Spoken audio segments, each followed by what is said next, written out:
that they are going to build a one world government that controls the lives of all people, all militaries, does all the medicine, that does all of the economics, that does, control, it knows everything about your private life, and it will do only things that are good for us forever. And we're going to do all of this using software on the first try.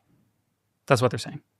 Because that's what superintelligence is. It's a one world government. It's a one world system that controls the whole planet and does good. I think this is insane. This is insane. There is no way. This is not science. This is complete fiction. This is delusion. You cannot build something like this. We have no idea how to. And even if you did, this is deeply immoral. If I knew how to build an aligned superintelligence, I still think it would be evil to build it, because it would mean I would take over your life. I would take over everyone's lives and decide my, idea, or the superintelligence idea of what good is.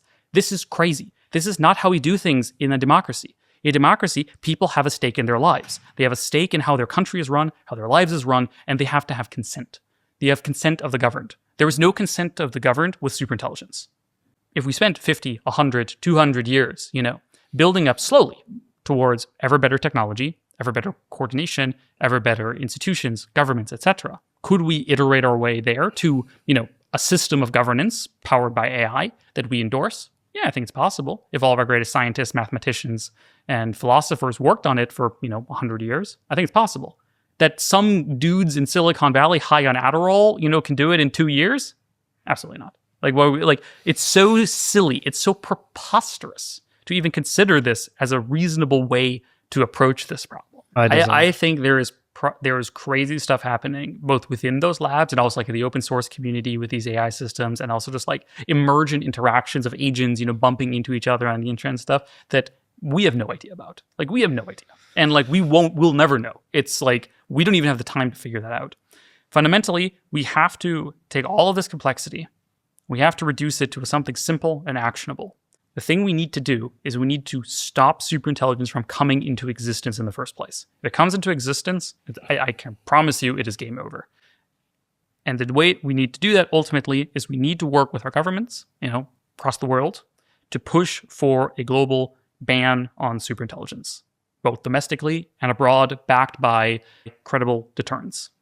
And I think the most important thing that people can do is you can go controlai.org, contact your lawmakers about these issues, tell them about these issues. They haven't heard about it. I promise you.